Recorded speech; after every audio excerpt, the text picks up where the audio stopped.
Hace 3 años que mi vecina Elvira y yo solo nos saludamos por el interfono. 80 años, vive sola, nunca sale. En todo ese tiempo, jamás tocó mi puerta. Jamás. Ni cuando había ruido en el pasillo, ni cuando cortaron el agua, ni cuando el edificio entero se quedó sin luz 3 horas seguidas en pleno invierno. Nada. Elvira era como una presencia silenciosa al otro lado del pasillo, alguien que existe pero que no interfiere, alguien que uno sabe que está ahí pero que nunca espera ver de verdad.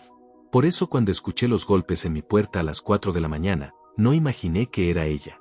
Pensé en cualquier otra cosa antes de pensar en Elvira. Pensé en un vecino del piso de arriba, pensé en alguna emergencia del edificio, pensé incluso en que estaba soñando y que los golpes eran parte de algo que mi cabeza había fabricado en la oscuridad. Pero no. Cuando abrí la puerta y la vi ahí, en el pasillo, temblando, con los ojos abiertos de una forma que nunca había visto en ninguna persona viva, supe de inmediato que algo estaba muy, muy mal. Me miró fijo, directo a los ojos. Y con una voz que todavía escucho cada vez que cierro los ojos por la noche, me dijo las palabras que partieron mi vida en dos. Tu esposa no murió en el accidente. Ella está viva. La vi entrando a tu apartamento anoche mientras tú dormías. Se quedó ahí, mirándome, esperando. Y yo no pude decir nada. No pude moverme. No pude respirar bien. Porque mi esposa llevaba 8 meses muerta. Yo mismo había firmado los documentos. Yo mismo había organizado el funeral. Yo mismo había llorado sobre una tumba con su nombre grabado en piedra. Y esta mujer, esta anciana que en 3 años no había cruzado el pasillo ni una sola vez, me estaba diciendo que Regina estaba viva. Que había entrado a mi casa. Con llave. De noche. Mientras yo dormía sin saber nada. No sé cómo describir con precisión lo que sentí en ese momento. No fue miedo, al menos no al principio. Fue algo más profundo, más raro, más difícil de nombrar. Fue como si el suelo desapareciera debajo de mis pies y yo quedara suspendido en el aire sin ningún punto de referencia. Como cuando uno recibe una noticia tan grande que el cerebro simplemente se niega a procesarla y elige el silencio antes que el colapso. Porque hay golpes que el cuerpo no sabe cómo recibir. Y ese fue uno de ellos. Mi nombre es Oscar. Tengo 43 años. Y lo que voy a contarles esta noche es la historia más perturbadora, más dolorosa y más incomprensible que he vivido en toda mi vida. Una historia que empezó con una muerte que creí real, y que terminó con una verdad que ojalá nunca hubiera descubierto. Regina y yo nos conocimos en una época en que los dos éramos personas muy distintas a las que acabamos siendo. Ella era más joven, más impulsiva, tenía esa energía particular que te arrastra sin que te des cuenta, esa forma de entrar a un lugar y hacer que todo cambie de temperatura. Yo era más tranquilo, más reservado, el tipo de hombre que prefiere una noche en casa antes que una fiesta ruidosa, que disfruta el silencio y los rituales pequeños de la vida cotidiana. Nos complementábamos, o al menos eso creíamos. Nos casamos a los 2 años de conocernos, compramos este apartamento juntos, construimos una vida de esas que desde afuera parecen ordenadas y completas. Y en muchos sentidos lo era. No éramos perfectos, claro que no. Teníamos nuestras tensiones, nuestros silencios incómodos, nuestras discusiones que a veces duraban más de lo que debían. Pero éramos reales. Teníamos conversaciones de verdad, teníamos momentos de verdad, teníamos una historia construida ladrillo a ladrillo durante 12 años. Por eso cuando el accidente ocurrió, cuando me llamaron ese martes por la noche con esa voz plana y cuidadosa que usan cuando las noticias son irreversibles, una parte de mí simplemente no pudo conectar lo que estaba escuchando con la realidad. El accidente sucedió en una carretera que Regina recorría casi todos los días para volver del trabajo. Una ruta que conocía de memoria, que había manejado cientos de veces en todo tipo de condiciones. La versión oficial decía que perdió el control del vehículo, que el coche salió de la carretera, bajó por un talud pronunciado y se incendió casi de inmediato. Los bomberos tardaron más de 40 minutos en poder acercarse lo suficiente. Cuando llegué al hospital esa noche, ya no había nada que hacer. El forense me recibió con esa expresión que uno aprende a reconocer aunque nunca haya querido aprenderla, esa mezcla fría de profesionalismo y lástima contenida. Me explicó lo que habían podido recuperar. Me explicó por qué la identificación había sido parcial. Me explicó, con palabras lentas y elegidas con cuidado, que el fuego había hecho su trabajo antes de que cualquier intervención fuera posible. Firmé los documentos esa misma noche. No recuerdo cómo llegué a casa después. No recuerdo si manejé, si tomé un taxi, si alguien me acompañó. Solo recuerdo que cuando entré al apartamento y vi las cosas de Regina todavía en su lugar, su taza en el escurridor, su chaqueta colgada detrás de la puerta, sus zapatos alineados junto al sofá, algo dentro de mí se apagó de una manera que pensé que sería permanente. Los meses que siguieron fueron los más largos y más grises de mi vida. Me levantaba, iba al trabajo, volvía a casa, intentaba dormir. Me levantaba otra vez. Repetía, como un mecanismo que sigue funcionando por inercia aunque ya no tenga ningún propósito real. Mis compañeros decían que era valiente. Mi familia decía que era fuerte. Yo no me sentía ninguna de esas cosas. Me sentía hueco, vaciado de adentro hacia afuera, de una forma que no tiene nombre preciso en ningún idioma que yo conozca. Dejé de cocinar con ganas. Dejé de limpiar con el mismo cuidado de antes. Dejé de contestar llamadas que no eran estrictamente necesarias. El apartamento, que alguna vez fue un lugar vivo, lleno de ruido y de los pequeños sonidos cotidianos de dos personas construyendo algo juntas, se fue convirtiendo en algo quieto y pesado de una manera que duele físicamente si uno le presta demasiada atención durante demasiado tiempo. Fue en ese contexto, en esa vida reducida a lo mínimo, donde Elvira existía para mí como poco más que una voz. Buenos días, Oscar. Buenas noches, Elvira. Un saludo por el interfono que cruzaba el pasillo sin llegar a ningún lado. 3 años de eso. 3 años sin que ella abriera su puerta, sin que yo supiera realmente cómo era su cara de cerca, sin que intercambiáramos nada más que esas palabras breves y mecánicas que sirven para recordarle al otro que uno sigue existiendo. Nunca me pregunté demasiado por ella. Nunca me detuve a pensar que veía a Elvira desde su ventana, que escuchaba a través de las paredes, que notaba desde ese silencio suyo tan profundo y tan constante. No me hice esas preguntas. Tendría que haberlas hecho. Porque Elvira, desde su quietud de 80 años y su vida recluida en ese apartamento que casi nunca abandona, había visto algo. Algo que yo no vi. Algo que nadie más vio. Y esa madrugada, a las 4 en punto, decidió que ya no podía quedarse callada. Cruzó el pasillo por primera vez en 3 años, levantó la mano, golpeó mi puerta, y cuando yo abrí con los ojos todavía cargados de sueño, me dijo algo que destruyó en segundos los 8 meses que había pasado intentando aprender a vivir sin Regina. Tu esposa no murió en el accidente. Ella está viva. La vi entrando a tu apartamento anoche mientras tú dormías. Y desde ese momento, nada volvió a ser lo mismo. Me quedé parado en el umbral durante lo que debieron ser varios segundos, pero que se sintieron como minutos enteros.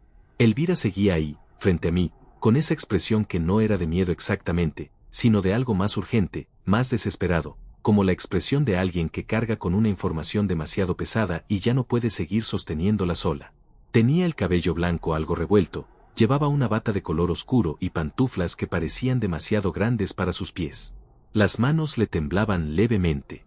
No era el temblor de la edad, ese temblor suave y constante que uno asocia con los años. Era otro tipo de temblor. El de alguien que vio algo que no debería haber visto y que no sabe bien cómo vivir con eso. La invité a pasar. No sé bien por qué lo hice de manera tan automática, supongo que fue el instinto, la costumbre básica de abrir la puerta cuando alguien llega temblando a las 4 de la mañana. Ella dudó un momento, miró hacia adentro del apartamento como si esperara encontrar algo ahí, y luego entró despacio, con pasos cortos y cuidadosos, como si el suelo pudiera romperse.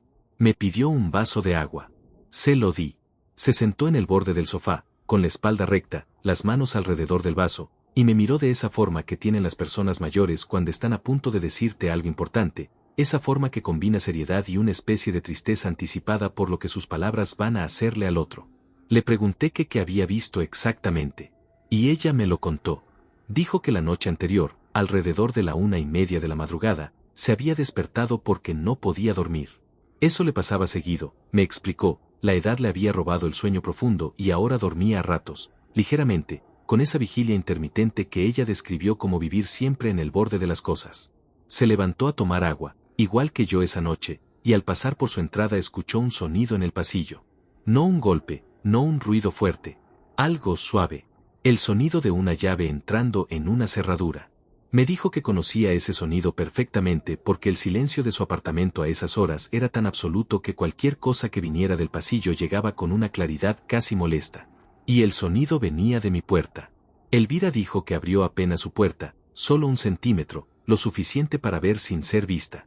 Y vio a una mujer. Una mujer de espaldas, de cabello oscuro, con una bolsa colgada al hombro. La vio abrir mi puerta con llave, entrar, y cerrar detrás de ella sin hacer ruido. Sin dudar.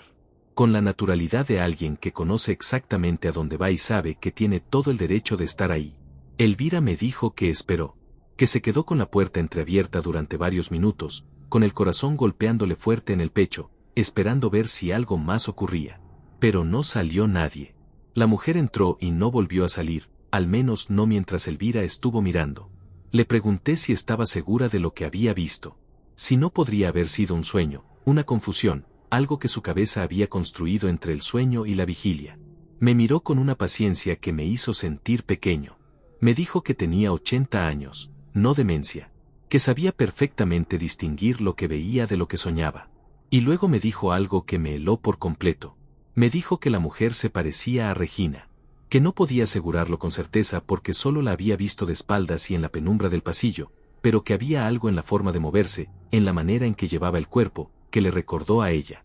Que por eso había esperado toda la noche antes de tocar mi puerta. Que había pasado horas diciéndose a sí misma que era una coincidencia, que estaba confundida, que no tenía sentido. Pero que al final no pudo quedarse callada. Cuando Elvira se fue, cerré la puerta y me quedé solo en el apartamento con esa información flotando en el aire como algo que no tiene donde posarse. Me dije a mí mismo que era imposible. Me lo dije con todas las palabras disponibles, con toda la lógica que pude reunir a las 4:30 de una madrugada. Regina estaba muerta. Yo lo sabía. Había pruebas. Había documentos. Había un proceso legal completo que lo certificaba. Las personas no fingen su propia muerte. Las personas no desaparecen y vuelven 8 meses después a entrar de noche a sus propios apartamentos sin decir nada. Eso no ocurre en la vida real. Eso ocurre en las películas, en las novelas, en los lugares donde la realidad no tiene que rendir cuentas ante nada. Pero aún así, me paré en el centro del apartamento y miré todo a mi alrededor. No sé qué esperaba encontrar. Tal vez nada. Tal vez le estaba haciendo solo para poder decirme después que había revisado y que todo estaba igual, que Elvira había tenido un sueño muy vívido y que yo podía volver a la cama y seguir con mi vida. Fui al dormitorio primero. La cama estaba como la había dejado, las sábanas revueltas de mi lado, el otro lado intacto como siempre, como llevaba 8 meses estando. El armario cerrado. Las cosas en su lugar. Fui al baño. Todo igual. Fui a la cocina. La taza que había usado la noche anterior seguía en el escurridor. El vaso de agua que yo mismo había dejado en la mesada seguía ahí. Nada fuera de lugar. Nada que justificara lo que Elvira me había dicho. Volví al salón y me senté en el sofá, en el mismo lugar donde ella había estado minutos antes. Miré la puerta de entrada. Estaba cerrada con llave, como siempre. Tenía el pestillo puesto, como siempre. Intenté respirar de manera normal y convencerme de que todo estaba bien.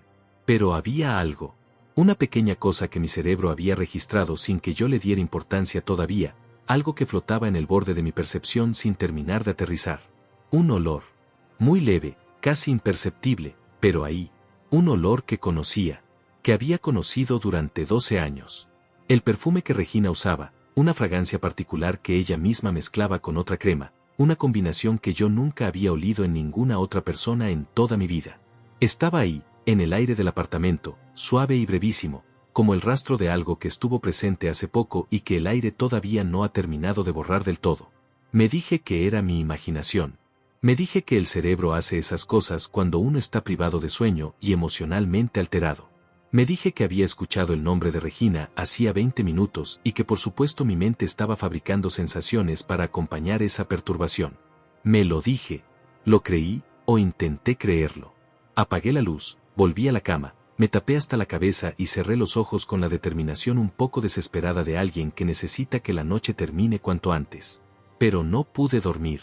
Y mientras estaba ahí, inmóvil, con los ojos cerrados y la oscuridad encima, el olor seguía ahí. Quieto, persistente, real. Amanecí sin haber dormido. La luz entró por las persianas en franjas finas y amarillas, y yo seguía en la misma posición de horas antes, con los ojos abiertos en el techo, con la cabeza girando sobre las mismas preguntas sin encontrar ninguna salida. Me levanté despacio, fui a la cocina, puse agua a calentar de manera mecánica, y mientras esperaba me quedé parado frente a la ventana mirando la calle sin ver nada en realidad. La ciudad ya estaba despertando.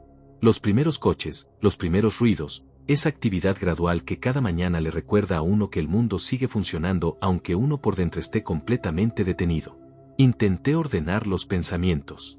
Me dije que lo razonable era ignorar lo que Elvira me había dicho y seguir con mi día. Que una anciana de 80 años que casi no sale de su apartamento y que duerme mal había visto algo confuso en la penumbra del pasillo a la 1:30 de la madrugada, y que su cerebro, por alguna razón que tenía más que ver con el sueño que con la realidad, lo había convertido en algo que no era. Eso era lo razonable. Eso era lo que cualquier persona en mi situación debería pensar. Y sin embargo, mientras me decía todo eso, mientras construía ese argumento con toda la solidez que podía reunir, una parte de mí estaba haciendo otra cosa. Una parte de mí estaba recordando el olor. Porque el olor seguía ahí esa mañana. No tan fuerte como la noche anterior, o tal vez igual de fuerte, y yo simplemente lo estaba percibiendo con más claridad ahora que no estaba paralizado por el shock. Era el perfume de Regina. No uno parecido. No una fragancia similar que el cansancio y la tensión hubieran transformado en algo familiar. Era exactamente ese olor. Esa combinación específica que ella creaba mezclando dos productos distintos, una costumbre suya que yo siempre había encontrado encantadora y un poco excesiva al mismo tiempo. Lo conocía demasiado bien para confundirme. 12 años de ese olor en las sábanas, en su ropa, en su lado del baño. 12 años son demasiados para equivocarse. Me serví el café y fui al dormitorio. No sé exactamente qué estaba buscando, pero algo me empujaba a mirar de nuevo con más calma, con más detalle, con los ojos de alguien que no está medio dormido y en shock, sino de alguien que está buscando algo de verdad. Me paré en el centro de la habitación y miré todo despacio. La cama, el armario, la mesita de noche, las cortinas. Todo igual. Todo en su lugar. Fui al baño. Me lavé la cara, me miré en el espejo un momento más de lo necesario, como si mi propio reflejo pudiera decirme algo útil. Y fue entonces, mientras me secaba las manos con la toalla, cuando noté la primera cosa. La toalla del lado de Regina. La que yo había dejado doblada en el toallero de su lado del baño hace 8 meses, el día después del accidente, y que no había vuelto a mover desde entonces porque moverla me parecía una forma de borrarla, una pequeña traición que no estaba listo para cometer. Esa toalla estaba húmeda. Me quedé mirándola sin tocarla durante varios segundos. Pensé que me estaba equivocando. Pensé que tal vez la había rozado sin darme cuenta la noche anterior cuando estaba revisando el baño en la oscuridad. Pensé en la humedad ambiental, en el vapor del café, en cualquier explicación que pudiera hacer que esa toalla húmeda tuviera sentido dentro del mundo ordenado y predecible en el que yo necesitaba seguir viviendo. Pero la toqué. La toqué con los dedos, despacio, y no había ninguna duda. Estaba húmeda de verdad. Húmeda como si alguien la hubiera usado hacía pocas horas. Salí del baño con las piernas un poco menos firmes que antes. Me senté en el borde de la cama y traté de pensar con claridad. 1 más 1. Elvira dice que vio a una mujer entrar con llave. Hay un olor que conozco demasiado bien flotando en el apartamento. Y ahora una toalla húmeda en un baño donde vive una sola persona que no usó ese toallero. 3 cosas. 3 cosas pequeñas, cada una de ellas explicable por separado si uno se esfuerza lo suficiente. Pero juntas formaban algo que mi cerebro ya no podía desactivar tan fácilmente. Fui a la entrada y revisé la cerradura. No había señales de que hubiera sido forzada. Ningún rasguño nuevo, ningún daño visible.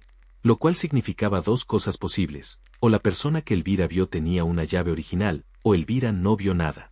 Y yo ya no estaba tan seguro de cuál de las 2 opciones prefería que fuera verdad. Revisé mentalmente quién tenía llaves de mi apartamento.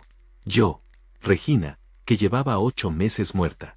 Y Ernesto, su hermano, que se las había quedado después del accidente por si yo necesitaba ayuda con algo en esa época en que yo no estaba en condiciones de hacerme cargo de nada solo. Ernesto. No había hablado con él en semanas. Nos habíamos ido distanciando de manera gradual y casi natural después del duelo, como suele pasar con los lazos que se construyen alrededor de una persona y que se aflojan cuando esa persona ya no está. No había ningún conflicto entre nosotros, ninguna pelea, simplemente el silencio que crece cuando lo único que une a 2 personas ha desaparecido. Pero él tenía llave. Y en ese momento eso me pareció relevante de una forma que no supe bien cómo procesar todavía. Me cambié, tomé las llaves y bajé al vestíbulo del edificio. Quería ver las cámaras. El edificio tenía un sistema de seguridad básico, 2 cámaras en el vestíbulo y una en el pasillo del 3er piso, que era mi piso. No eran cámaras de gran calidad, pero registraban. Siempre habían registrado. El encargado del edificio, un hombre callado y eficiente que abría a las 8 en punto todas las mañanas, llegó mientras yo estaba esperando junto a la puerta. Le expliqué que necesitaba revisar las grabaciones de la noche anterior. Me miró con una expresión que mezclaba curiosidad y una discreción profesional que le agradecí. Me dijo que podía mostrarme lo que había, que el sistema guardaba 48 horas antes de sobreescribir. Nos sentamos frente a la pequeña pantalla en el cuarto de seguridad, que era poco más que un armario con una silla y un monitor viejo. Avanzamos la grabación hasta la 1:15 de la madrugada. Y ahí estaba, con una claridad que no esperaba, con una nitidez que hizo que se me cortara la respiración de golpe. Una figura. Una mujer. De espaldas, con cabello oscuro recogido, una bolsa al hombro, caminando por el vestíbulo con pasos rápidos y seguros hacia el ascensor. La cámara del vestíbulo la captó durante unos 4 o 5 segundos. No fue suficiente para ver el rostro, pero fue suficiente para saber que Elvira no había soñado nada. Y entonces revisamos la cámara del pasillo del tercer piso. Y ahí la imagen fallaba. Justo en el tramo que correspondía a mi puerta, la grabación mostraba una interrupción. No una falla técnica de esas que producen ruido o pantalla en negro. Una interrupción limpia. Como si alguien supiera exactamente dónde estaba la cámara y exactamente cómo evitar ser grabado frente a esa puerta. 20 minutos de grabación del pasillo simplemente no existían. Antes y después de esos 20 minutos, todo normal. En esos 20 minutos, nada. Me quedé mirando la pantalla con una sensación extraña que no era exactamente miedo, pero que se le parecía mucho. Porque una cosa es que una anciana te diga algo en la madrugada, y otra cosa muy distinta es ver con tus propios ojos que alguien entró a tu edificio esa noche. Que la grabación fue manipulada con un conocimiento que no es casual. Que quien hizo esto sabía lo que estaba haciendo. Que no fue un error ni una coincidencia. Fue deliberado. Y eso, más que cualquier otra cosa que había ocurrido desde que Elvira tocó mi puerta, fue lo que me convenció de que esto era real.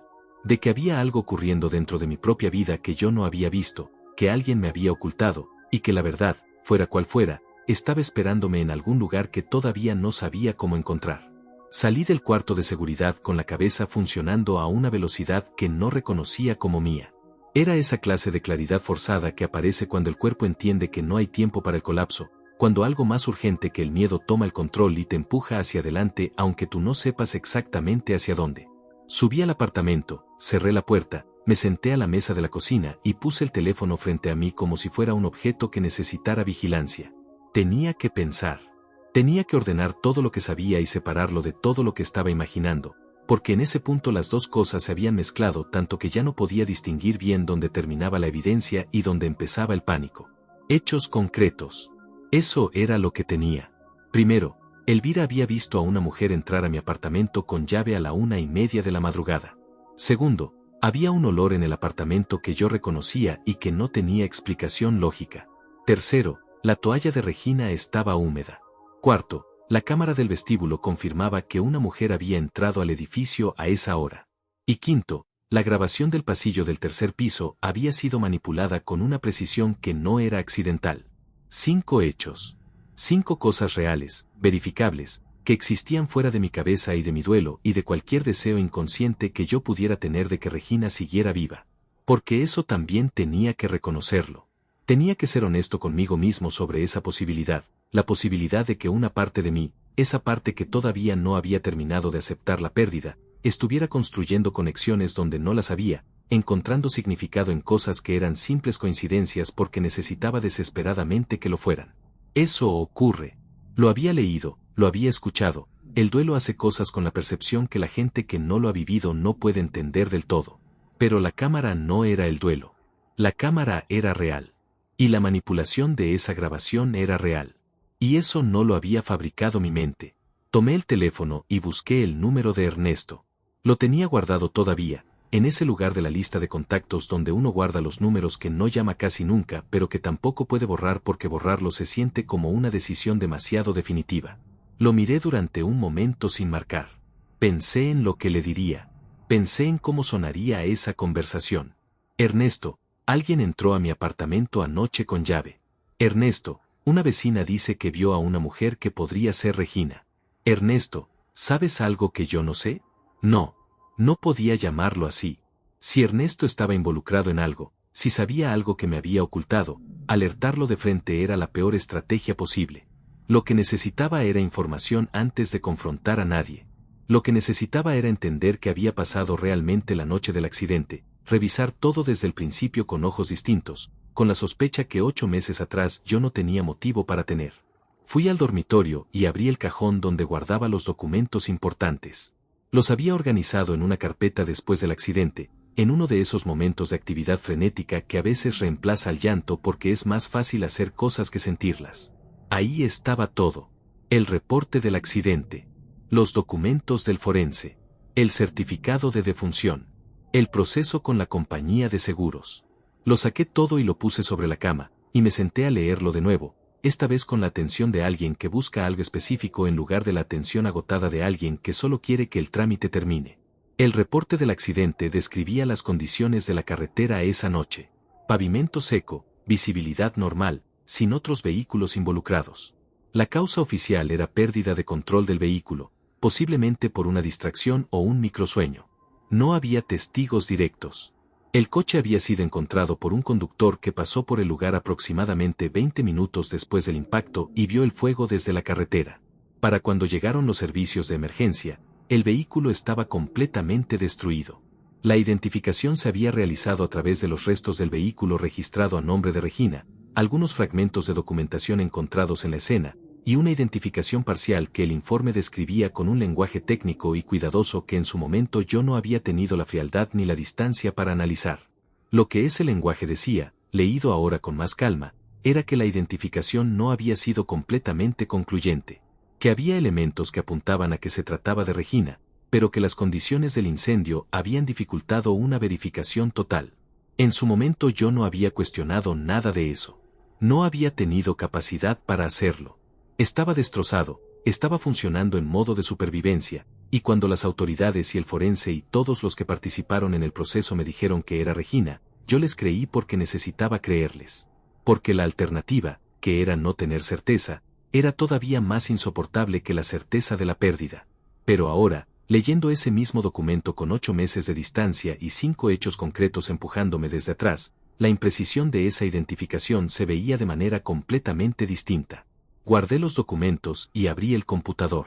Entré a la cuenta bancaria conjunta que Regina y yo habíamos tenido durante años y que yo nunca había cerrado formalmente, en parte por burocracia y en parte porque cerrarla también se sentía como una de esas decisiones demasiado definitivas. La cuenta había estado inactiva desde el accidente. Sin movimientos, sin nada. Pero esa mañana, cuando cargó el historial, vi algo que hizo que se me parara el corazón durante un segundo completo. Había un acceso. No una transacción, no un retiro, solo un acceso. Alguien había entrado a revisar el saldo de esa cuenta a las 2:17 de la madrugada. Esa misma madrugada. Aproximadamente 45 minutos después de que la cámara del vestíbulo registrara a la mujer entrando al edificio. Me quedé mirando esa notificación durante un tiempo que no supe medir. 2:17 de la madrugada. Desde un dispositivo que el sistema identificaba como desconocido, con una dirección IP que no reconocía. Alguien que conocía las credenciales de acceso de esa cuenta. Alguien que sabía que existía y que tenía la información necesaria para entrar. El número de personas que podían tener esa información era extremadamente pequeño. Regina la tenía. Yo la tenía. Y posiblemente Ernesto, si en algún momento Regina se la había compartido por alguna razón que yo desconocía. Ernesto. Su nombre seguía apareciendo. No podía ignorarlo más. Pero antes de llamarlo, antes de hacer cualquier movimiento que pudiera alertar a alguien de que yo estaba empezando a unir los puntos, necesitaba una cosa más. Necesitaba hablar con alguien que hubiera estado en la escena del accidente esa noche. Alguien que pudiera decirme algo que los documentos no decían. Busqué el nombre del oficial que había firmado el reporte policial. Hice algunas llamadas, usé algunos contactos que tenía del trabajo para conseguir un número directo. Tardé casi 2 horas. Pero al final conseguí hablar con él. Era un hombre de voz cansada que recordaba el caso con la vaguedad de alguien que ha procesado demasiados accidentes en demasiados años. Le pregunté si había algo que no estuviera en el reporte oficial. Hubo una pausa. Una pausa que duró lo suficiente para que yo supiera que había algo. Me dijo que no era protocolo hablar de casos cerrados con familiares directamente. Le dije que entendía, pero que tenía razones nuevas para hacer preguntas. Otra pausa. Y luego me dijo algo que cambió el peso de todo lo que ya sabía. Me dijo que en la escena del accidente no habían encontrado restos humanos suficientes para una identificación concluyente, que el nivel del incendio había sido inusualmente intenso para el tipo de colisión reportada, que había habido una discusión interna sobre si el caso debía mantenerse abierto o cerrarse, y que la decisión de cerrarlo había venido de arriba, rápido, más rápido de lo habitual. No me dijo nada más. Colgó antes de que yo pudiera hacer otra pregunta. Me quedé con el teléfono en la mano, en silencio, en el apartamento que de repente se sentía completamente distinto a como se había sentido durante 8 meses. Porque ya no era el apartamento donde yo vivía solo desde que Regina murió. Era el apartamento al que alguien había entrado esa noche.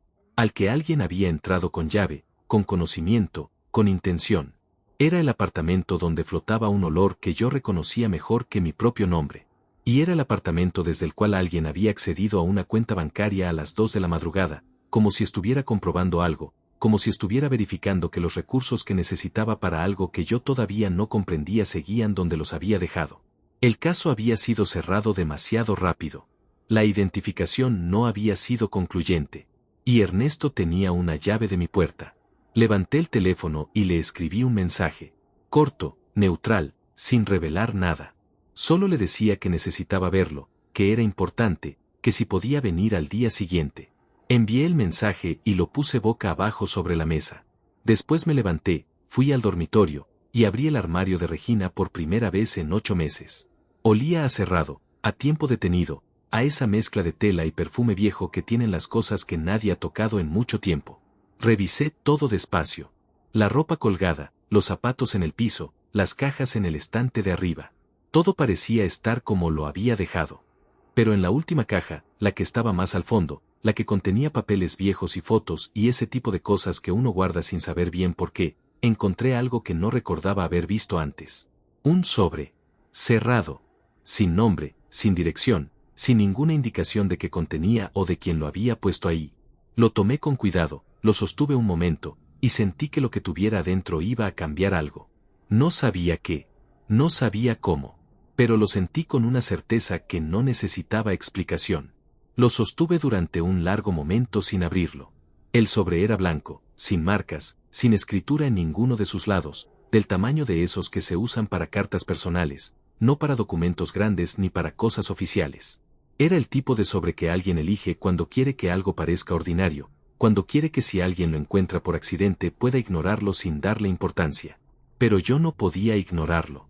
Lo había encontrado en el fondo de una caja en el armario de una mujer que supuestamente llevaba 8 meses muerta, en un apartamento al que alguien había entrado esa misma noche, y eso lo convertía en cualquier cosa menos ordinario. Lo abrí despacio, con esa clase de cuidado que uno pone en las cosas cuando sabe que lo que está a punto de ver no va a poder desverse.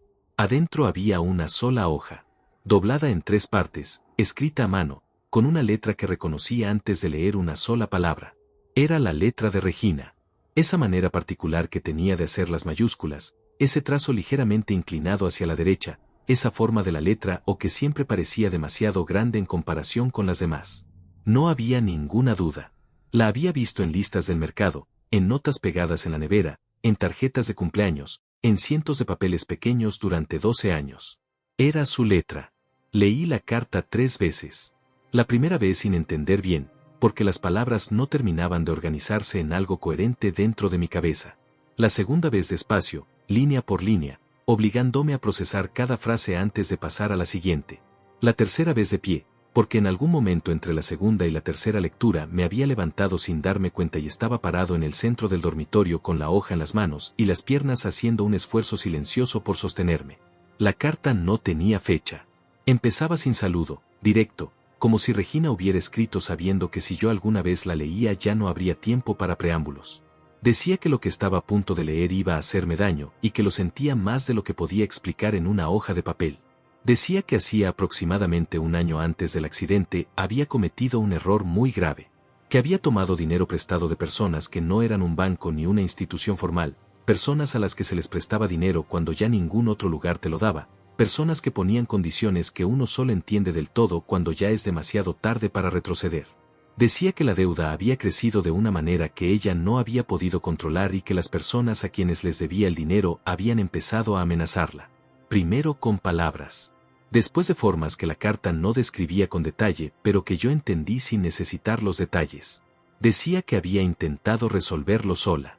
Que no me lo había dicho porque tenía miedo de mi reacción, porque sabía que yo me iba a involucrar y que involucrarme significaba ponerme en riesgo también, y que eso era algo que no podía permitir.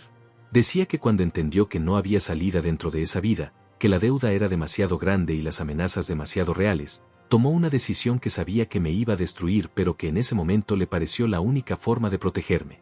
Decía que lo sentía. Lo decía varias veces, en distintos puntos de la carta, como si repetirlo pudiera alcanzar para algo. Lo sentía, lo sentía, lo sentía. No decía a dónde iba. No decía cuándo ni si pensaba volver. No decía si había alguna posibilidad de que algún día las cosas fueran distintas. Solo decía que me quería, que eso era real aunque todo lo demás hubiera sido una mentira, y que esperaba que con el tiempo yo pudiera entenderlo aunque no tuviera obligación de perdonarlo. Doblé la carta. La puse sobre la mesita de noche. Me senté en el borde de la cama y me quedé mirando el suelo durante un tiempo que no supe medir. No lloré. No grité. No hice ninguna de las cosas que uno imagina que haría en un momento así.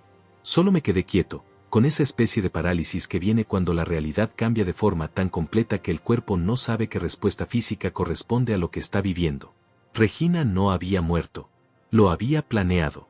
Había construido una desaparición, había dejado que yo creyera que estaba muerta, había dejado que yo firmara documentos y organizara un funeral y llorara sobre una tumba durante 8 meses.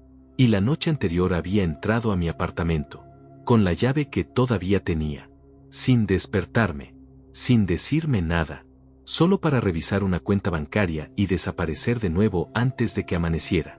¿Por qué había vuelto? ¿Qué necesitaba? ¿Estaba en peligro todavía o el peligro ya había pasado? ¿Sabía que yo estaba empezando a descubrir lo que había hecho? ¿Sabía que Elvira la había visto? Preguntas que se acumulaban sin que ninguna respuesta apareciera. Pero había una que se imponía sobre todas las demás, una que no podía dejar de hacerme por más que intentara ordenar el pensamiento hacia cosas más prácticas y más urgentes. Si Regina seguía viva, si había estado en mi apartamento la noche anterior, si había entrado y salido sin que yo supiera, ¿qué estaba esperando para hablar conmigo? ¿Qué la estaba deteniendo? Me levanté y fui a la cocina. Necesitaba agua, necesitaba moverme. Necesitaba hacer algo con el cuerpo porque la cabeza ya no podía sostener más peso estando quieto. Mientras bebía, miré el teléfono. Ernesto no había contestado mi mensaje todavía. Eran casi las 12 del mediodía. Ernesto siempre tenía el teléfono encima, era de esas personas que contestaban rápido, que dejaban visto en segundos. El silencio era raro. O estaba ocupado, o había visto el mensaje y estaba decidiendo qué hacer con él. Pensé en todo lo que sabía sobre la relación entre Ernesto y Regina. Eran cercanos, siempre lo habían sido, con esa cercanía particular que tienen algunos hermanos que han pasado por cosas difíciles juntos en la infancia. Regina nunca me había contado demasiado sobre su familia, sobre sus años antes de conocerme, y yo en su momento no había insistido porque respetaba esos espacios. Ahora me preguntaba qué había en esos espacios que yo había elegido no explorar. Me preguntaba si Ernesto sabía lo de la deuda. Me preguntaba si sabía lo del plan. Me preguntaba si la llave que él tenía de mi apartamento había sido usada en algún momento por alguien distinto a él. Fui al computador de nuevo y busqué el número de la deuda. En la carta, Regina no había dado nombres, pero había mencionado una cantidad. $140,000. Lo había escrito con todas las letras, como para que no hubiera posibilidad de confusión. $140,000 tomados de personas que prestaban dinero sin contratos formales y lo recuperaban de formas que la carta prefería no describir. Esa cantidad, esa cifra específica, me dio una escala del problema que hasta ese momento yo no había podido dimensionar. No era una deuda pequeña nacida de un mal mes. Era el tipo de deuda que cambia el tamaño de las amenazas. El tipo de deuda que hace que fingir la propia muerte parezca una solución razonable. Cerré el computador y volví al dormitorio. Tomé la carta del mano de noche y la leí una cuarta vez, buscando algo que se me hubiera escapado en las lecturas anteriores. Y lo encontré. Al final, en las últimas líneas, había algo que en las primeras lecturas mi cerebro había procesado pero no había registrado con la importancia que tenía. Regina escribía que si yo alguna vez encontraba esa carta, probablemente significaba que algo había salido mal, que el plan había fallado de alguna manera, y que si eso había ocurrido, que tuviera cuidado con las personas que preguntaran por ella, que no confiara en nadie que apareciera buscando información sobre dónde estaba o que sabía yo, que esas personas no serían amigos. Lo leí 2 veces más. Que tuviera cuidado con las personas que preguntaran por ella, que no confiara en nadie que apareciera buscando información. En ese momento, el teléfono vibró sobre la mesita. Era Ernesto. No un mensaje, una llamada. Lo miré sonar durante 3 timbres completos, con la carta en una mano y el teléfono en la otra, sintiendo que lo que hiciera en ese momento importaba más de lo que podía calcular. Contesté. Su voz sonó normal, tranquila, con esa cordialidad de siempre que de repente me pareció demasiado estudiada. Me dijo que había visto mi mensaje. Me preguntó qué pasaba, si estaba bien, si necesitaba algo. Le dije que sí, que estaba bien, que solo quería verlo para tomar un café y hablar un poco, que llevábamos mucho tiempo sin vernos. Hubo una pausa breve, casi imperceptible, y luego me dijo que claro, que con gusto, que quedáramos al día siguiente. Colgamos. Me quedé con el teléfono en la mano, en silencio, pensando en esa pausa, en lo breve que había sido y en lo mucho que había dicho sin decir nada. Porque Ernesto era una persona que no hacía pausas. Era de los que hablaban seguido, fluido, sin espacios. Esa pausa no era suya. Era de alguien que estaba calculando. Y yo lo conocía lo suficiente para saber la diferencia. Esa tarde, antes de que oscureciera, hice una última cosa. Fui a la puerta de Elvira y toqué. Tardó en abrir. Cuando lo hizo, me miró con esa expresión cautelosa de quien no sabe qué esperar. Le dije que la creía, que había encontrado evidencia de que lo que me había dicho era real. Vi algo cambiar en su cara, una mezcla de alivio y de una tristeza nueva, la tristeza de alguien que esperaba equivocarse y descubre que no. Me preguntó qué iba a hacer. Le dije que todavía no lo sabía. Me dijo que tuviera cuidado. Y luego, antes de cerrar la puerta, me dijo algo que no esperaba. Me dijo que la noche anterior, después de que la mujer entró a mi apartamento, había visto algo más. Que aproximadamente 1 hora después, cuando ya creía que todo había terminado, había visto a un hombre en el pasillo, parado frente a mi puerta, quieto, como si estuviera escuchando, como si estuviera esperando. Un hombre que ella no reconocía, y que cuando él finalmente se fue, caminó hacia el ascensor sin prisa, sin mirar atrás, con la calma de alguien que ya ha hecho lo que vino a hacer. Esa noche no dormí. No lo intenté siquiera. Me quedé sentado en el salón con todas las luces encendidas, algo que no hacía nunca, pero que esa noche sentí como una necesidad física, como si la oscuridad fuera un riesgo concreto y la luz una forma de protección aunque yo supiera racionalmente que no lo era. Tenía la carta de Regina sobre la mesa frente a mí, el teléfono al lado, y la cabeza dando vueltas sobre lo que Elvira me había dicho antes de cerrar su puerta. Un hombre en el pasillo, parado frente a mi puerta, quieto, escuchando, esperando, y luego marchándose con la calma de alguien que ya había terminado lo que vino a hacer. Esa descripción me perturbaba de una manera diferente a todo lo demás. Porque Regina entrando al apartamento, por más que me doliera y me confundiera y me llenara de preguntas sin respuesta, tenía una lógica que yo podía seguir aunque no la aceptara. Era su apartamento también. Lo había conocido durante años. Sabía dónde estaba cada cosa. Tenía razones, aunque fueran razones que yo todavía no terminaba de entender, para haber vuelto. Pero el hombre era otra cosa. El hombre era alguien que yo no conocía, parado en mi pasillo en la madrugada, escuchando detrás de mi puerta. Eso no tenía una lógica reconfortante. Eso tenía la lógica de alguien que estaba buscando algo. O a alguien. Me pregunté si Regina sabía que ese hombre estaba ahí. Si había entrado al apartamento sin saber que la seguían, o si lo sabía y era parte de algo más grande que yo todavía no podía ver completo. Me pregunté si en ese momento, mientras yo estaba sentado en mi salón con las luces encendidas, Regina estaba en algún lugar seguro o si estaba en peligro. Y me pregunté, con una honestidad que me costó, si me importaba. Si después de todo lo que había descubierto, después de 8 meses de duelo fabricado, de funeral innecesario, de dolor real provocado por una decisión que ella había tomado sin consultarme, me importaba lo que le pasara. La respuesta fue sí, me importaba. Y eso me dijo algo sobre mí que no supe si agradecer o lamentar. A las 6 de la mañana me duché, me cambié y salí. Necesitaba moverme, Necesitaba hacer algo concreto porque la inacción se había vuelto insoportable. Fui a una cafetería que abría temprano, a 3 cuadras del edificio, pedí un café y saqué el teléfono. Tenía que pensar en los pasos siguientes con la frialdad de alguien que no está emocionalmente involucrado, aunque yo lo estuviera hasta el fondo. Primero, la reunión con Ernesto al día siguiente.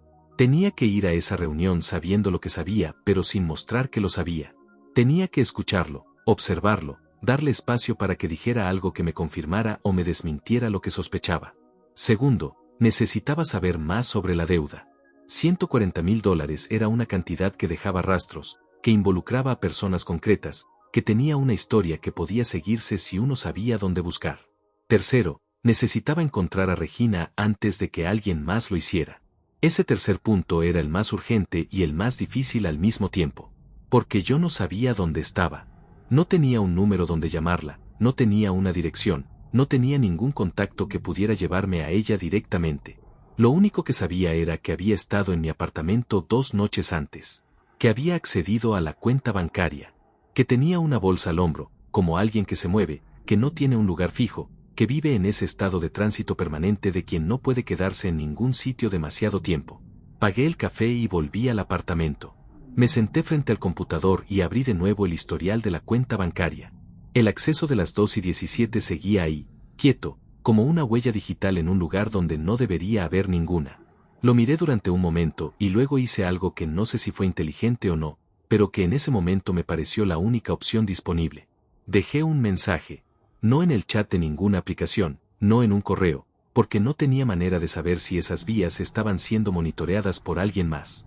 Lo dejé dentro de la propia cuenta bancaria, en el campo de notas de una transferencia pendiente que no completé, un campo que solo alguien con acceso a esa cuenta podría ver. Escribí 4 palabras. Sé que estás viva. Y puse mi número de teléfono. Luego esperé. No ocurrió nada ese día. Revisé el teléfono más veces de las que podría contar, cada vez con esa mezcla de esperanza y de miedo que tienen los momentos en que uno espera que algo cambie y no sabe si quiere que cambie o no. Nada. Ninguna llamada de un número desconocido, ningún mensaje, ninguna señal de que alguien hubiera visto lo que escribí. A media tarde recibí un mensaje de Ernesto confirmando la hora para el día siguiente. Las 4 de la tarde, en un café que él propuso, uno que yo conocía y que estaba a 20 minutos de mi edificio. Respondí que de acuerdo. Guardé el teléfono. Esa tarde hice algo que no había hecho en los 8 meses anteriores. Revisé las redes sociales de Regina. Sus perfiles seguían activos, intactos, congelados en el tiempo con la última publicación de unas semanas antes del accidente. Nadie los había tocado. Yo no había tenido el corazón para desactivarlos y tampoco había tenido el corazón para revisarlos, así que habían quedado ahí, como esas cosas digitales que sobreviven a sus dueños sin saber qué hacer con esa sobrevivencia. Los revisé despacio, buscando no sé qué exactamente. Tal vez algo que en su momento no había podido ver y que ahora, con los ojos distintos que me daba saber que estaba viva, pudiera tener un significado nuevo. Y lo encontré. En una publicación de hace aproximadamente 14 meses, que era unos 2 meses antes del accidente, Regina había etiquetado a una persona en una foto de un restaurante. Una persona que yo no reconocí de inmediato. Un hombre de unos 50 años, sonriendo, con el aspecto de alguien que está acostumbrado a que lo fotografíen. El pie de foto no decía nada especial. Solo el nombre del restaurante y un emoji. Pero el hombre etiquetado tenía un perfil que, cuando fui a revisarlo, estaba privado. Sin foto de portada, sin publicaciones visibles, con solo un nombre que no me decía nada. Lo anoté. Seguí revisando. Más atrás, unos 4 meses antes de esa foto, había otra publicación. Un comentario de Regina en la página de un negocio, un lugar que yo nunca había escuchado mencionar, en una zona de la ciudad donde que yo supiera ella no tenía nada ni a nadie. El comentario era intrascendente, el tipo de cosa que uno escribe para parecer natural, pero el negocio era de esos que cuando uno busca información sobre ellos encuentra muy poco, esa clase de lugares que existen pero que no tienen presencia real, que son más una dirección y un nombre que una actividad concreta. Lo anoté también. Eran hilos. Pequeños, delgados, pero hilos al fin. Y en ese momento, con todo lo que había acumulado en menos de 48 horas, hasta el hilo más delgado valía algo. A las 9 de la noche, cuando ya había oscurecido y el apartamento había recuperado ese silencio pesado que yo conocía tan bien, el teléfono vibró. Número desconocido. Lo miré durante 2 timbres completos y luego contesté sin decir nada, solo sosteniéndolo contra la oreja, esperando. Hubo un silencio del otro lado que duró varios segundos. Y luego una voz. Baja, cautelosa, hablando casi en susurros, como alguien que tiene miedo de que la escuchen. Una voz que reconocía antes de que terminara la primera palabra.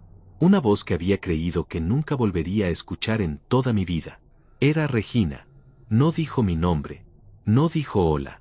No dijo lo siento, aunque esas palabras habían llenado la carta que había dejado en el armario. Lo primero que dijo fue una advertencia. Me dijo que no fuera a la reunión con Ernesto. Me dijo que cancelara, que pusiera cualquier excusa, que no me acercara a él. Me dijo que Ernesto no era lo que yo creía. Que había cosas sobre su hermano que ella había tardado demasiado tiempo en entender y que cuando las entendió ya era demasiado tarde para retroceder de manera limpia. Me dijo que las personas a quienes ella les debía el dinero, las personas que la habían amenazado y que la habían obligado a desaparecer, sabían que ella había vuelto a la ciudad. Que alguien se los había dicho. Y que la única persona que podía haberles dado esa información era Ernesto. Intenté hablar. Intenté hacerle preguntas, pedirle que me explicara, pedirle que me dijera dónde estaba para que pudiéramos vernos y hablar de verdad, cara a cara, como la situación exigía. Pero ella habló rápido, atropellada, con la urgencia de alguien que sabe que el tiempo que tiene es limitado y que cada segundo que usa es un segundo que no puede recuperar. Me dijo que el hombre que Elvira había visto en el pasillo trabajaba para las personas a quienes ella les debía el dinero. Que lo había reconocido. Que llevaba días sintiéndose seguida y que la noche en que entró al apartamento había cometido un error al hacerlo porque sin saberlo los había llevado hasta el edificio. Me dijo que lo sentía. Y esta vez, a diferencia de la carta, la voz se quebró al decirlo. Solo un momento. Solo una fractura pequeña y rápida que ella cortó de inmediato, como si no pudiera permitirse ese lujo. Me dijo que iba a intentar arreglarlo. Que no llamara a la policía todavía porque eso podía empeorar las cosas de formas que ella entendía mejor que yo. Y luego me dijo que tuviera cuidado. Que cerrara bien la puerta. Que no abriera a nadie que no esperara. Y colgó. Así. Sin despedirse, sin darme tiempo para decir nada más, sin dejarme un número donde devolverle la llamada. El número desde el que había llamado, cuando intenté marcarlo de vuelta, sonó una vez y luego nada. Desconectado. Un teléfono de esos de prepago que se usan una vez y se descartan. Me quedé de pie en el centro del salón, con el teléfono todavía en la mano, procesando todo lo que acababa de escuchar. La voz de Regina después de 8 meses. La advertencia sobre Ernesto. El hombre del pasillo trabajando para las personas a quienes ella les debía dinero. La confirmación de que volver al apartamento había sido un error que los había llevado hasta aquí. Todo junto, todo al mismo tiempo, todo cayendo sobre mí en ese apartamento silencioso con las luces encendidas y la carta sobre la mesa y 12 años de una vida compartida convertidos en algo que yo ya no sabía cómo nombrar. Una cosa era clara. La reunión con Ernesto del día siguiente no iba a ser lo que él creía que iba a ser. Y yo tampoco iba a ser quien él creía que iba a encontrar. No cancelé la reunión con Ernesto. Sé que Regina me lo había pedido. Sé que me había dicho que no fuera, que pusiera cualquier excusa, que me mantuviera lejos de él. Pero esa noche, después de que la llamada se cortó y el apartamento volvió a ese silencio que ya no era el mismo silencio de antes sino algo más tenso y más cargado, tomé una decisión. Si Ernesto sabía dónde estaba Regina y había pasado esa información a las personas que la amenazaban, cancelar la reunión no iba a cambiar nada. Solo iba a avisarle que yo sospechaba algo. Y perder ese elemento era perder lo único que tenía a mi favor en ese momento. Pasé la noche planificando. No con papel ni con notas, porque no quería dejar ningún rastro de nada en el apartamento por razones que en ese momento me parecieron razonables aunque no pudiera explicarlas con precisión. Lo planifiqué todo en la cabeza, repasándolo una y otra vez hasta que cada paso tenía un orden claro. Iba a ir a la reunión. Iba a escucharlo. Iba a observar cada detalle, cada pausa, cada palabra elegida con demasiado cuidado o demasiado poco. Y dependiendo de lo que encontrara, iba a decidir el siguiente movimiento. Pero antes de la reunión había una cosa que necesitaba hacer. Una cosa que no podía postergar más y que esa noche, mientras la ciudad dormía afuera y yo seguía despierto adentro, se había vuelto urgente de una manera que no admitía más demora. Necesitaba evidencia concreta de la conexión entre Ernesto y las personas que amenazaban a Regina. No suposiciones, no intuiciones, no la suma de pequeños detalles que solo yo podía conectar porque solo yo tenía el contexto completo. Algo real. Algo que existiera fuera de mi cabeza y que pudiera usarse si llegaba el momento de usarlo. A las 7 de la mañana llamé a un amigo que trabajaba en tecnología, alguien de quien me había distanciado en los meses del duelo, pero con quien la relación era suficientemente sólida para sobrevivir ese distanciamiento. Le expliqué lo mínimo necesario. Le dije que necesitaba rastrear una dirección IP, la que había aparecido en el acceso a la cuenta bancaria, y que necesitaba hacerlo de manera discreta. Hubo un silencio incómodo al otro lado. Luego me preguntó si estaba bien. Le dije que no, pero que lo estaría si me ayudaba. Me dijo que iba a ver qué podía hacer y que me llamaba en unas horas. Mientras esperaba, me duché, me vestí y desayuné por primera vez en días con algo que se parecía a un apetito real, aunque fuera solo el apetito mecánico del cuerpo que necesita combustible para lo que viene. Fui al armario y saqué la carta de Regina. La leí una vez más, esta vez buscando el nombre del negocio que ella había frecuentado, cualquier pista sobre las personas a quienes les debía el dinero. La carta no daba nombres. Era deliberada en esa omisión, como si Regina hubiera tenido miedo de que la carta cayera en manos equivocadas y hubiera elegido la vaguedad como protección.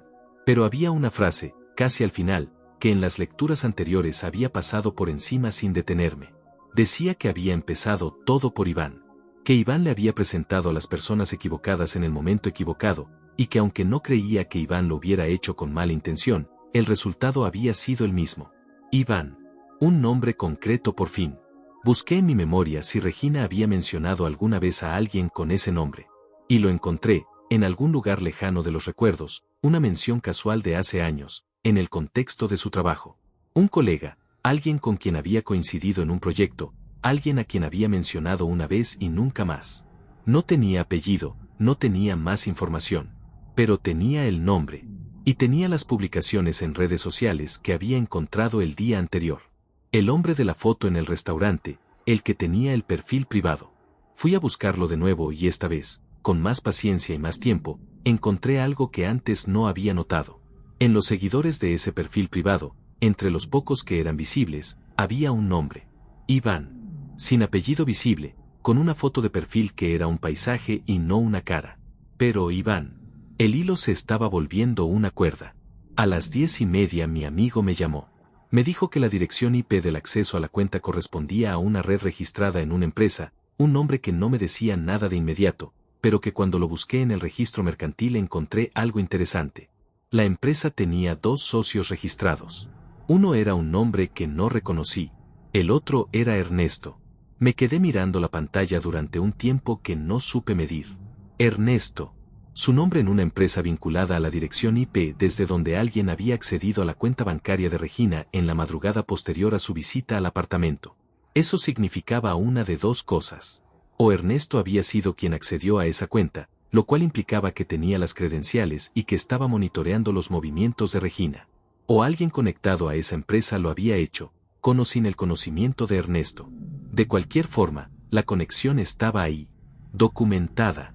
Real. Llamé a mi amigo de vuelta y le pedí un favor más. Le pedí que guardara esa información, que la documentara de manera que no pudiera perderse, y que si en las próximas 48 horas yo no me comunicaba con él, la entregara a alguien de confianza. Me preguntó qué estaba pasando exactamente. Le dije que era complicado, pero que lo explicaría cuando todo terminara. Hubo otra pausa, más larga que la primera, y luego me dijo que de acuerdo. Que tuviera cuidado. Esa frase, tuviera cuidado, era la segunda vez que alguien me la decía en menos de 24 horas. Primero Elvira, ahora él. Cuando dos personas que no se conocen entre sí te dicen lo mismo en el mismo día, uno aprende a escuchar. A las 3:30 salí hacia el café donde había quedado con Ernesto. Caminé, aunque tardara más que en transporte, porque necesitaba ese tiempo en movimiento para terminar de ordenar la cabeza. La ciudad a esa hora tenía esa actividad de media tarde que siempre me había resultado extrañamente reconfortante, esa sensación de que la vida cotidiana sigue su curso sin importar lo que esté ocurriendo en el interior de cada persona que camina por la calle. Crucé 3 semáforos, pasé frente a una escuela donde los niños salían en ese momento, escuché conversaciones fragmentadas de personas que hablaban de cosas completamente ordinarias. Y en algún punto entre el segundo y el tercer semáforo, sentí algo que no esperaba sentir en ese momento. Sentí una calma extraña. No la calma de alguien que no tiene miedo, sino la calma de alguien que ya sabe que el miedo no va a cambiar nada y que ha decidido actuar de todas formas. Llegué al café 5 minutos antes de la hora. Ernesto ya estaba ahí. Eso me dijo algo de inmediato, porque Ernesto tenía el hábito crónico de llegar tarde a todo, era casi una firma suya, algo que todos los que lo conocían habían aprendido a anticipar. Verlo sentado antes de la hora, con el café ya pedido y los ojos en la puerta, me dijo que él también venía preparado para algo. Me vio entrar. Sonrió. Una sonrisa que yo había visto cientos de veces en los años que lo había conocido como cuñado y que esa tarde, por primera vez, no me pareció natural. Me pareció calculada. Me pareció la sonrisa de alguien que está actuando en lugar de estar siendo. Me senté frente a él. Pedí un café. Hablamos de cosas intrascendentes durante los primeros minutos, como se hace siempre al principio de esas conversaciones que en realidad tratan de otra cosa. Él me preguntó por el trabajo, por cómo estaba, por si había podido dormir mejor últimamente, con esa consideración que siempre había tenido conmigo desde el accidente y que ahora veía de manera completamente distinta. Lo observé hablar. Observé sus manos sobre la mesa, quietas, demasiado quietas para alguien que normalmente gesticulaba al hablar. Observé sus ojos, que me miraban con una atención un poco más sostenida de lo habitual, como si estuviera buscando algo en mi cara. Le pregunté, de manera casual y sin señalar nada concreto, si había tenido noticias de algún amigo en común de Regina últimamente. Algo inocuo, algo que podría tener 1000 razones detrás. Vi cómo procesaba la pregunta. Vi ese milisegundo de evaluación antes de responder que en cualquier otra conversación habría pasado completamente desapercibido, pero que yo, en ese estado de atención total, capté con una claridad que casi me dolió. Me dijo que no, que hacía tiempo que no hablaba con nadie del círculo de Regina, que ese tema todavía le resultaba difícil. Lo dijo bien. Lo dijo con la textura emocional correcta, con la pausa justa en el lugar justo. Pero era mentira. Y yo lo sabía. Lo dejé seguir hablando. Lo escuché durante 20 minutos más, respondiendo con normalidad, haciendo preguntas de las que no esperaba respuestas verdaderas pero que me servían para mantener el ritmo de la conversación y para observar. Y en algún momento, cuando el café ya estaba frío y la conversación empezaba a agotar sus propios recursos, tomé la decisión. Saqué el teléfono, abrí la imagen que había tomado del historial bancario con la fecha y la hora del acceso, y lo puse sobre la mesa frente a él sin decir nada. Solo lo puse ahí y lo miré. El silencio que siguió duró apenas unos segundos. Pero en esos segundos vi todo lo que necesitaba ver. Vi cómo su cara cambiaba. No dramáticamente, no de la manera en que ocurre en las películas. Fue algo más pequeño y más revelador que eso. Fue el cambio de alguien que estaba actuando y que de repente, por una fracción de segundo, dejó de actuar. Vi el cálculo. Vi el momento exacto en que decidió qué cara poner a continuación. Y vi, antes de que llegara esa siguiente cara, la cara real. La cara de alguien que sabe que lo saben. Ernesto tardó exactamente 3 segundos en recomponerse. 3 segundos en los que vi pasar por su cara algo que no tenía nombre fácil, pero que se parecía mucho a la evaluación rápida de alguien que está recalculando una situación que creía bajo control. Luego sonrió. No la misma sonrisa de antes, no esa sonrisa calculada y cálida que había usado desde que yo llegué al café. Esta era distinta. Más pequeña, más tensa, con algo adentro que se parecía a la resignación de alguien que sabe que el juego cambió pero que todavía no ha decidido cómo jugarlo bajo las nuevas reglas. Me preguntó qué era eso que le estaba mostrando. Lo dijo con una naturalidad que habría engañado a cualquiera que no supiera lo que yo sabía. Le dije que era el historial de acceso a la cuenta bancaria que Regina y yo habíamos tenido juntos. Que alguien había entrado a revisar esa cuenta a las 2:17 de la madrugada de anteayer. Y que la dirección IP desde donde se había hecho ese acceso correspondía a una red registrada a nombre de una empresa en la que él era socio. Lo dije despacio, sin levantar la voz, con la misma calma extraña que había sentido caminando hacia el café y que no me había abandonado desde entonces. Lo dije como alguien que está presentando hechos, no como alguien que está acusando, porque quería que tuviera espacio para responder y quería ver qué hacía con ese espacio. Ernesto bajó la mirada al teléfono durante un momento. Luego la levantó hacia mí, y algo en su postura cambió de manera sutil pero visible, como si hubiera tomado una decisión que relajaba cierta tensión que había estado cargando desde que yo entré al café. Me dijo que teníamos que hablar. Me lo dijo en un tono distinto a todos los que había usado hasta ese momento, un tono sin actuación, sin la textura de algo que está siendo construido en tiempo real. Por primera vez desde que me había sentado frente a él, sonó real. Le dije que para eso estaba ahí. Ernesto puso los codos sobre la mesa, juntó las manos y me miró de una manera que era mitad confesión y mitad cálculo, como si todavía estuviera decidiendo cuánto decirme y en qué orden.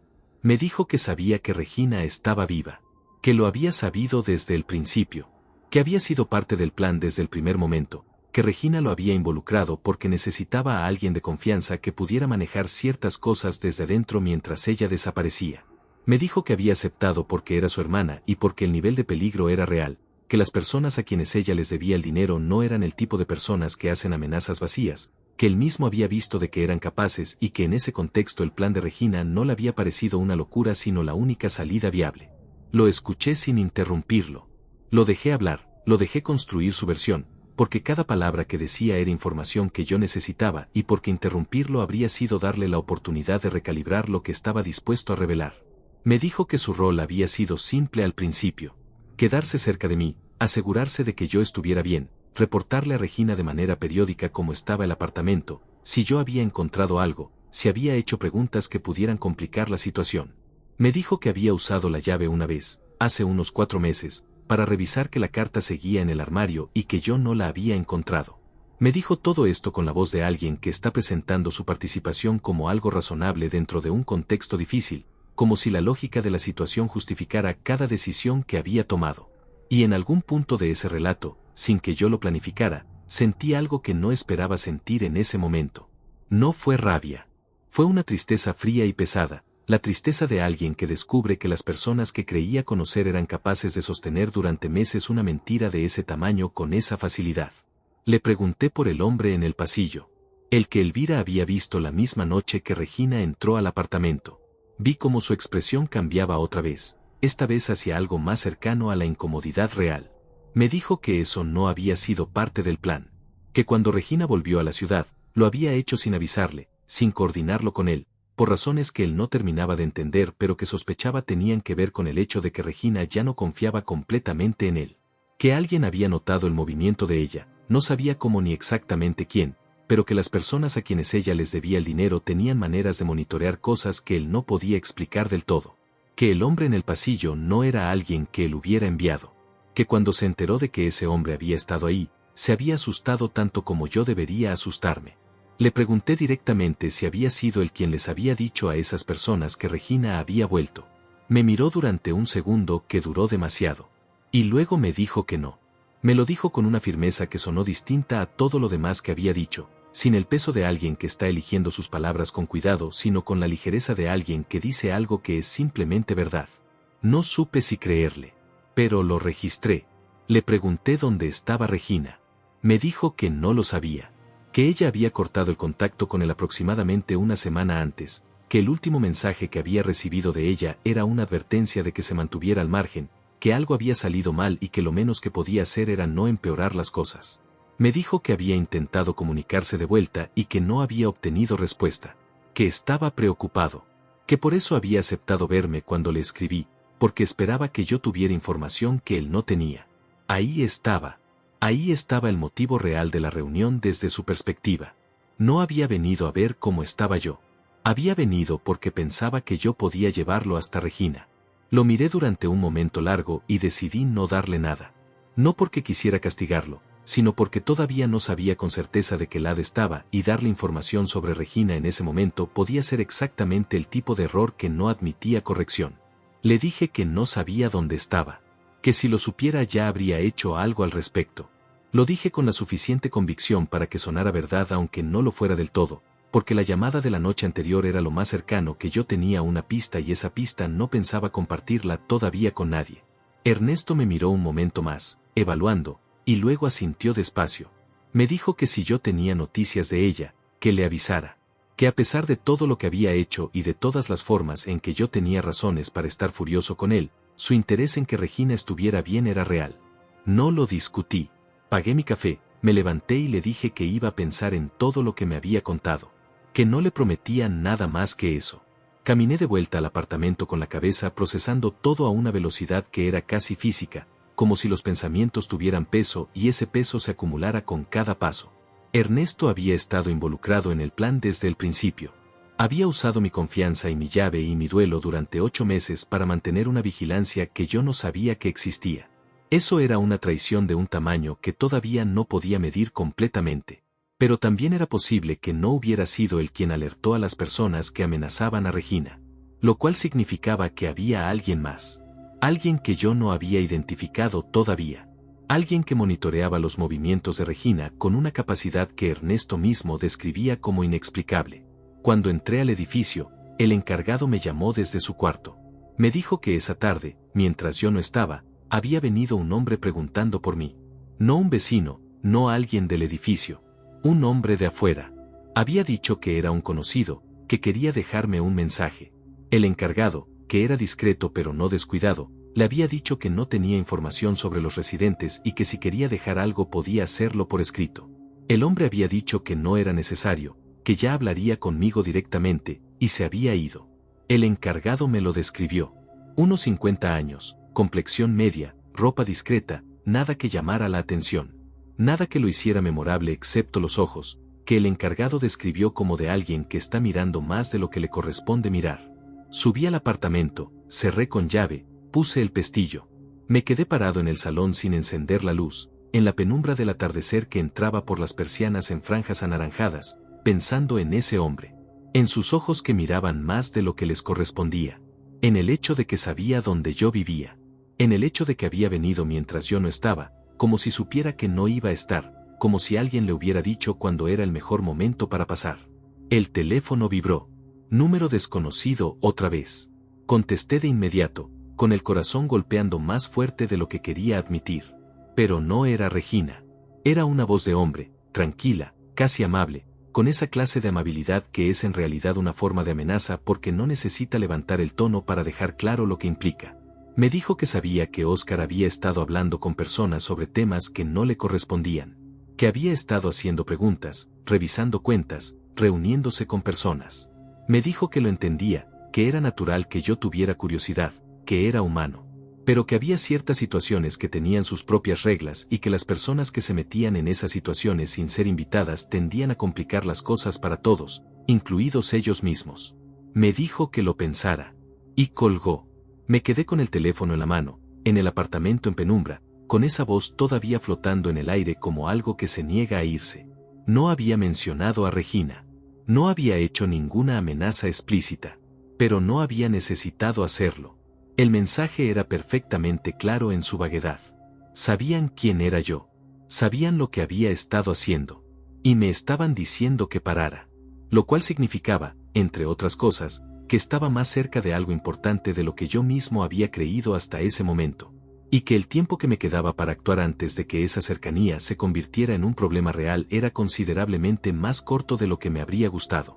Esa noche tomé una decisión que semanas antes habría considerado imposible. Llamé a la policía. No a la línea de emergencias, no con la urgencia de alguien que tiene un peligro inmediato y visible, sino a un número específico que había conseguido a través de los mismos contactos que me habían ayudado con la dirección IP. Un detective que manejaba casos de amenazas y crimen organizado, alguien que según me habían dicho era de los pocos en los que valía la pena confiar cuando la situación tenía el tipo de complejidad que hacía que los canales normales fueran más un riesgo que una solución. Lo llamé, le expliqué lo esencial, le dije que tenía evidencia concreta y que necesitaba orientación sobre cómo proceder sin poner a nadie en más peligro del que ya existía. Me escuchó sin interrumpirme. Al final me dijo que nos reuniéramos al día siguiente temprano. Que no hiciera nada más esa noche. Que cerrara bien y que esperara. Cerré bien. Esperé. O lo intenté. A la 1:40 de la madrugada, el teléfono vibró sobre la mesita de noche. Regina. No un número desconocido esta vez, sino un mensaje de texto desde un número que tampoco reconocí pero que en el cuerpo del mensaje se identificaba como ella. Decía una sola cosa. Una dirección y una hora. Las 5 de la mañana. Y al final, en letras minúsculas, como si el tamaño de la letra pudiera reducir el peso de lo que pedía, decía por favor. No lo pensé demasiado. Sé que debería haberlo pensado más. Sé que ir solo a una dirección desconocida a las 5 de la mañana, en el contexto de todo lo que había ocurrido en los últimos días, era exactamente el tipo de decisión que uno lee en un periódico y no entiende cómo alguien pudo tomarla. Pero había algo en ese por favor que desactivó la parte de mí que evalúa el riesgo. Era su voz escrita. La conocía. Y fui. La dirección era un edificio antiguo en una zona de la ciudad que yo no frecuentaba, a unos 20 minutos caminando. Llegué 10 minutos antes. La calle estaba vacía, quieta, con esa quietud particular de las horas anteriores al amanecer que hace que todo parezca más expuesto de lo normal. Esperé en la entrada. A las 5 en punto exacto, la puerta del edificio se abrió desde adentro. Y ahí estaba Regina. 8 meses. 8 meses desde la última vez que la había visto, aunque en ese momento yo creía que esa última vez había sido definitiva y permanente. Había cambiado. No de manera dramática, no con la transformación radical que uno imagina en alguien que ha estado viviendo escondida. Estaba más delgada. Tenía el cabello diferente, más corto, de un color ligeramente distinto al que yo recordaba. Había algo en su postura, una tensión acumulada que no estaba antes, la postura de alguien que ha pasado meses mirando por encima del hombro y que ya no sabe cómo dejar de hacerlo. Me miró durante un segundo que contenía demasiadas cosas para caber en un segundo. Y luego me dijo que entrara, rápido, que no convenía estar en la calle. Subimos a un apartamento pequeño en el tercer piso. Era un lugar prestado, me explicó, de alguien en quien confiaba y que no tenía conexión con nada de lo que había ocurrido. Había una mesa pequeña, 2 sillas, una ventana con la persiana casi completamente cerrada. Nos sentamos. Y por primera vez en 8 meses, Regina y yo estuvimos en el mismo cuarto. No hubo un abrazo. No hubo llanto inmediato. Hubo un silencio que duró lo suficiente para que los dos entendiéramos que lo que venía después iba a ser difícil y que ninguno de los dos tenía manera de evitarlo. Le dije que tenía preguntas. Me dijo que lo sabía. Le dije que necesitaba respuestas reales, no la versión cuidadosa de las cosas sino la verdad completa aunque fuera más difícil de escuchar que lo que ya sabía. Me miró y asintió. Me contó todo. La deuda había empezado 3 años antes, en un momento en que el negocio en el que había invertido dinero propio, dinero que yo no sabía que tenía porque lo había ahorrado durante años sin decirme nada, había colapsado de manera súbita. Para intentar recuperar lo perdido había tomado dinero de Iván, que era exactamente lo que la carta decía, un hombre que parecía un colega ordinario pero que tenía conexiones con personas que prestaban capital sin contratos formales y lo recuperaban con intereses que crecían de maneras que los documentos nunca describían con claridad. La deuda inicial era manejable. En 6 meses se había triplicado. En 1 año era impagable. Y las amenazas habían empezado cuando ella intentó negociar una salida que las personas al otro lado no estaban dispuestas a aceptar. Le pregunté por qué no me lo había dicho. Porque en algún punto de esos 3 años, en alguno de los cientos de momentos posibles, no había encontrado la manera de contarme lo que estaba pasando. Me miró con una expresión que no era exactamente culpa, pero que tampoco era inocencia. Me dijo que al principio pensó que podía resolverlo sola, que cuando entendió que no podía, tenía miedo de lo que yo haría si lo sabía, de que me involucrara de formas que me pusieran en peligro. Y que cuando el peligro se volvió demasiado grande para seguir gestionándolo, la única salida que encontró fue la que tomó. Me lo dijo sin excusas adicionales, sin el andamiaje de justificaciones que habría sido más fácil construir. Me lo dijo directo, con la sobriedad de alguien que sabe que no hay manera de presentar esto que lo haga parecer menos de lo que es.